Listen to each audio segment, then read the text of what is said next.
Morning बच्चों, मैं विवेश sir.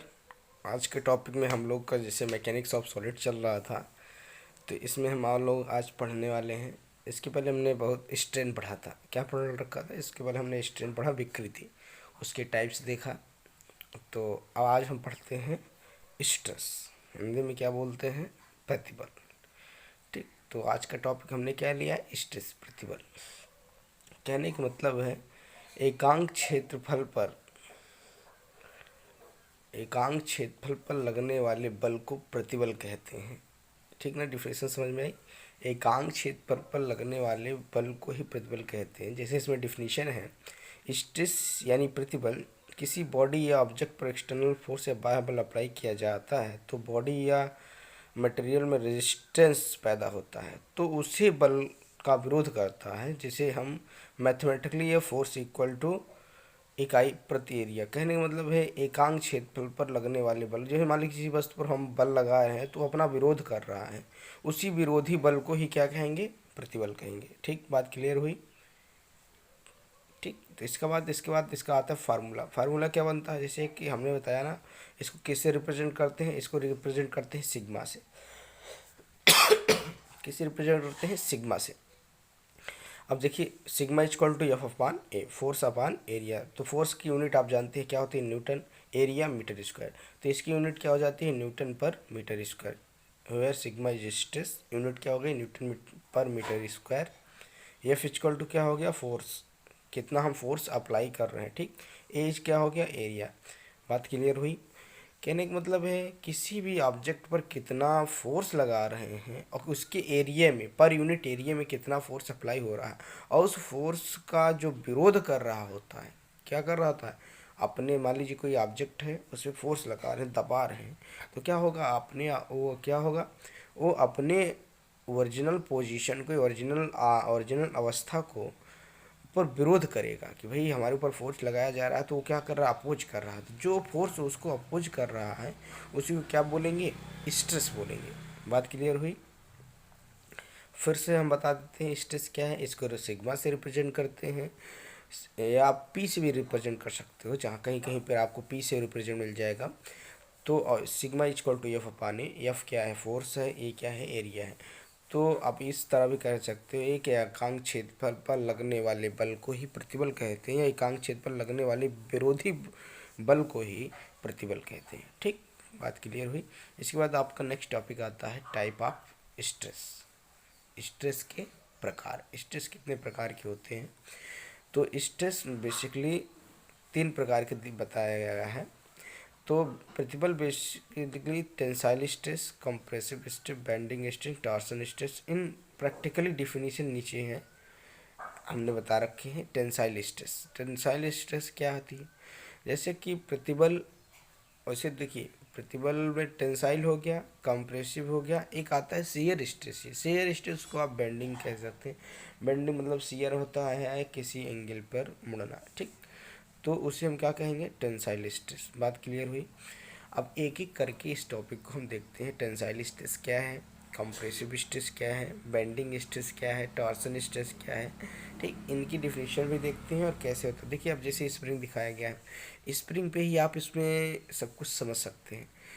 मतलब स्प्रिंग को खींच रहेंगे, जब स्प्रिंग को खींचेंगे तो टेंसाइल स्ट्रेस उत्पन्न होगी, जब स्प्रिंग को दबाएंगे तो कंप्रेसिव स्ट्रेस होगा, जब स्प्रिंग को किसी एंगल पे झुकाएंगे तो शियर या बेंडिंग स्ट्रेस होगा, और जब किसी इसको ट्विस्ट करेंगे, ऐंठेंगे, तो यहाँ पर टॉर्सन स्ट्रेस उत्पन्न होगा।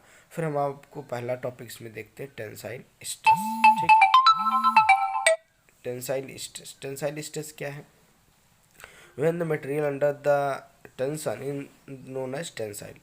This force is acting on the axis of force represented the stress in material in external force per unit area of material resulting the stress is material known as tensile stress. कहने का मतलब tensile stress एक ऐसा stress होती है, ऐसा प्रतिबल होता है जब किसी ऑब्जेक्ट पर खींचने की वजह से, टेंशन की वजह से उस पर जो पर यूनिट एरिया पे फोर्स अप्लाई होता है, ये विरोधी बल उत्पन्न होता है, उसी को हम टेंसाइल या तनाव प्रतिबल कहते हैं। हिंदी में इसको क्या बोलते हैं? तनाव प्रतिबल। इसको हिंदी में क्या कहते हैं? तनाव प्रतिबल। बात क्लियर हुई? फिर से उसको हम बताते हैं। तनाव प्रतिबल क्या होता है? किसी भी ऑब्जेक्ट पर लगने वाले टेंशन की वजह से, तनाव की वजह से लगने वाले बल पर यूनिट एरिया पे ही क्या बोलते हैं? टेंसाइल स्ट्रेस बोलते हैं। इसका फार्मूला क्या होगा? इसका फार्मूला सेम फार्मूला होगा जो प्रतिबल का होता है। बस जैसे सिग्मा, वहाँ सिग्मा था, यहाँ सिग्मा टी हो जाएगा। तो फार्मूला क्या हो जाएगा आपका? टेंसाइल स्ट्रेस का फार्मूला सिग्मा इक्वल फोर्स अपन, ये वही है, लेकिन कभी कभी यहाँ पर आपको सिग्मा टी दिखेगा। सिग्मा टी क्या हो जाएगा? Tensile stress. मतलब जहाँ सिग्मा लिखा है, यहाँ सिग्मा के नीचे टी छोटा सा लग जाए, स्मॉल टी बना दिया जाता है। तो sigma is T equal to F upon A, force upon area, where sigma is tensile stress, या फिर से फोर्स एक्टिंग, और ए क्रॉस सेक्शनल एरिया। बात क्लियर हुई?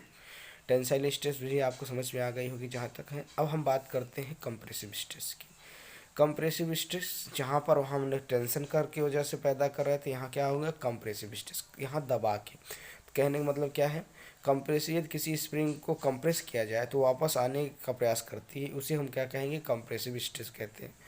मैं कहने का मतलब आप इस तरह समझिए, मान लीजिए कोई ऑब्जेक्ट है, इसको दबा रहे हैं, मैंने स्पंज वाली बात देखा होगा, इसको दबाते हैं, उसके बाद छोड़ देते हैं, जब छोड़ते हैं तो वापस आता है। तो कहने का मतलब उसके अंदर कोई एक्सटर्नल फोर्स लग रहा होगा ना अंदर से, उसको वापस कंडीशन में लाने के लिए, तो उसी विरोधी बल को क्या कहेंगे? प्रतिबल। इसको भी फार्मूला क्या होता है? सेम फार्मूला जो होता है स्ट्रेस का होता है। इसको सिग्मा सी से रिप्रेजेंट करते हैं। सिग्मा सी इक्वल टू हो जाएगा फोर्स अपॉन एरिया। फोर्स की यूनिट न्यूटन और एरिया मीटर स्क्वायर। देखिए ऐसे आप अगर देखते हैं तो आपको रट जाएगा कि एक टॉपिक रट जाएगा क्लियरली। जैसे मैंने बताया टेंसाइल कंप्रेसिव स्ट्रेस, तो आप इसको सुनेंगे ही ना, अगर इसको सुनते भी रहेंगे तब भी ये आपका टॉपिक रट जाएगा। आपको एक दो बार इसको जब सुनेंगे तो ये आपका रट जाएगा। ठीक, तो ये आपकी जो डिप्लोमा क्लास में ऑब्जेक्ट में लिखने के लिए बिल्कुल आता है, 5 नंबर को 10 नंबर के ऐसे डायरेक्ट पूछ लेगा लिखने के लिए। और कंपटीशन में, कंपटीशन के लिए तो बिल्कुल स्ट्रेस स्ट्रेस स्ट्रेन स्ट्रेन का फार्मूला ही पूछ लेता है, यूनिट पूछ लेता है कि कौन सा।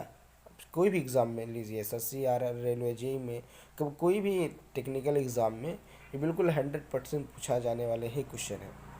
ठीक,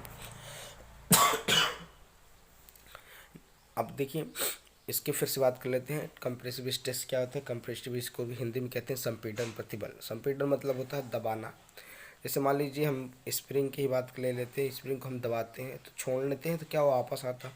इसका मतलब उसके अंदर कोई ऐसा फोर्स लग रहा है जो उसको वापस जाने के लिए क्या कर रहा है?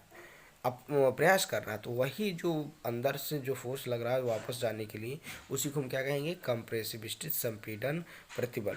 फोर्स, फिर इसकी यूनिट फिर से बताते हैं, फार्मूला भी क्या है? तो इसको सिग्मा सी से रिप्रेजेंट करते हैं। किससे रिप्रेजेंट करते हैं? सिग्मा सी से। सिग्मा सी इक्वल टू हो जाता है फोर्स अपॉन एरिया। फोर्स की यूनिट न्यूटन और एरिया मीटर स्क्वायर। इसकी यूनिट क्या हो जाएगी? Newton per metre square. बात क्लियर हुई? आई होप आपको ये समझ में आ गया होगा। ठीक, इसके बाद हम नेक्स्ट बात करते हैं बेंडिंग स्ट्रेस। बेंडिंग स्ट्रेस क्या है? बेंड मतलब होता है किसी चीज़ को मोड़ना या झुकाना। बेंड मतलब होता है किसी चीज़ को मोड़ना या झुकाना। तो बेंडिंग स्ट्रेस होता है नमन प्रतिबल, हिंदी में कहते हैं। अब इसमें देख रहे होंगे, आपको फिगर दिख रहा होगा, दो ऑब्जेक्ट, एक बीम है, बीम को नीचे सपोर्ट किया गया, ऊपर से फोर्स लग रहा है, इसकी बीम की डायमीटर डी है, लेंथ एल है।